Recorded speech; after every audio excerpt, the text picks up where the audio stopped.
Friends, CTET special में आज मैं आपके लिए लेकर आई हूँ ईवीएस के इम्पॉर्टेंट क्वेश्चंस। ये प्रीवियस ईयर में आए हुए क्वेश्चन हैं, तो होप ये सभी इम्पॉर्टेंट हैं और इनको करने से आपकी प्रैक्टिस अच्छी हो जाएगी और आपको पता चल जाएगा कि आपको कितना आता है। तो चलिए स्टार्ट करते हैं। हमारा फर्स्ट क्वेश्चन है, पर्यावरण अध्ययन के पाठ्यक्रम जिसे 6 उपविषयों के चतुर्दिक निर्मित किया गया है में पौधे और पशु को जानबूझकर परिवार और मित्र उपविषय के अंतर्गत सम्मिलित किया गया है। आप सभी को पता होगा ना कि ईवीएस में 6 थीम है। इसके लिए निम्नलिखित में से एक कारण को छोड़कर शेष कारण सभी हो सकते हैं। वह कारण कौन सा है? देख रहे हो आप कितना घुमा के प्रश्न पूछा है इन्होंने। तो बेसिकली इसका मतलब ये है कि हमें नेगेटिव चूज करना है कि कौन सा कारण नहीं है। ठीक है, तो लैंग्वेज पे ध्यान दिया करो क्वेश्चन की कि पूछ क्या रहा है वो। तो इसका जो सही आंसर है वो हो जाएगा बी, विद्यार्थियों को विज्ञान के दृष्टिकोण से पौधों और पशुओं को समझने में सक्षम बनाना। नेक्स्ट है हमारा, पर्यावरण अध्ययन के शिक्षण अधिगम में सर्वेक्षण का उद्देश्य है। तो सर्वेक्षण का क्या उद्देश्य है?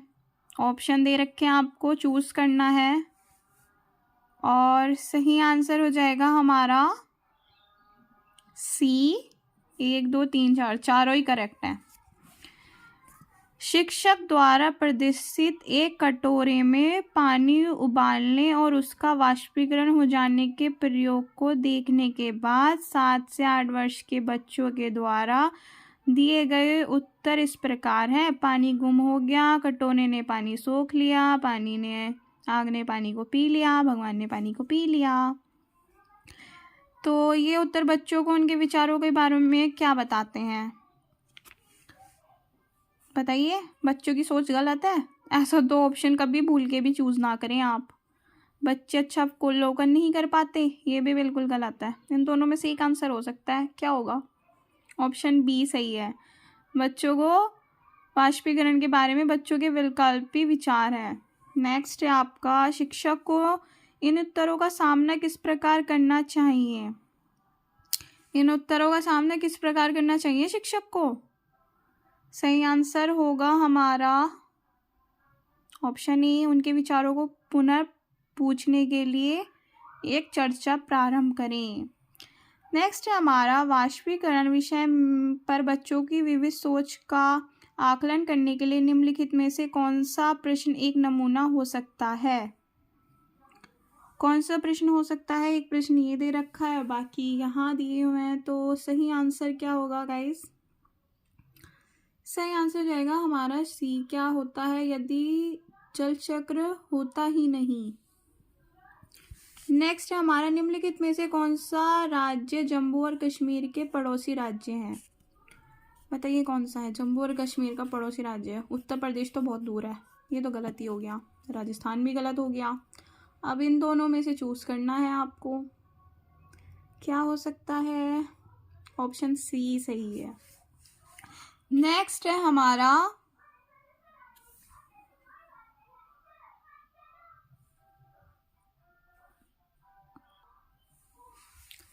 प्रत्येक स्थान के नाम पर उस क्षेत्र में बनाए जाने वाले सामान्य घरों के लिए सही विवरण का मिलान करना है। ये हमें जगहों के नाम दिए गए हैं, मनाली, राजस्थान, असम, लद्दाख, और यहाँ घरों के।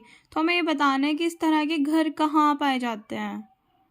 हाउस बोट कहाँ पाई जाती है? मिट्टी की कटीली झाड़ियाँ। तो सही आंसर क्या हो जाएगा हमारा? डी आंसर हमारा सही है, यानी ए के सामने 2, यानी मनाली में पत्थर या लकड़ी के बने ढालू छतों पर घर होते हैं। ठीक है, बी का 4, यानी राजस्थान में मिट्टी के घर होते हैं जिनकी कटीली झाड़ियाँ होती हैं। सी का 1, यानी असम में बांस के खंभों के बने ऊंचे होते हैं। और डी का क्या था? 5, पत्थर के बने घर जिनके फर्श और छतें लकड़ी की बनी होती हैं। ठीक है, नेक्स्ट है हमारा, पशु की त्वचा पर विविध पैटर्न डिजाइन देखे होंगे आपने। सभी पशुओं के पे होते हैं ज़्यादातर, जैसे शेर पे तो नहीं होता, चीता पे होता है, ज़ेब्रा पे होता है। क्यों होता है?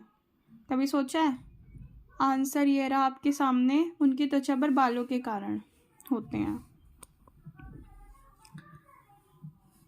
नेक्स्ट है हमारा, जो व्यक्ति जंगल में कम से कम 25 वर्षों से रह रहे हैं उनका उस जंगल भूमि पर और उनसे पैदा होने वाली वस्तु पर अधिकार है। ये जनादेश किसके द्वारा दिया गया? तो इसका सही आंसर हो जाएगा हमारा डी, जंगल अधिकार अधिनियम 2007। निम्नलिखित में से मच्छरों द्वारा फैलने वाले रोगों का समुच्चय कौन सा है? मच्छर द्वारा कौन कौन सी बीमारियां फैलती हैं?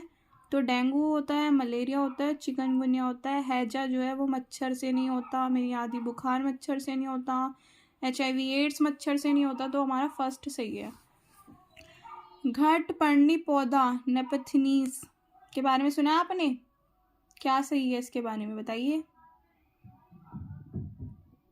इसके बारे में सही है हमारा ऑप्शन डी, मेंढक कीड़े मकोड़े चूहों को चालाकी से फंसाकर खा जाता है ये पौधा।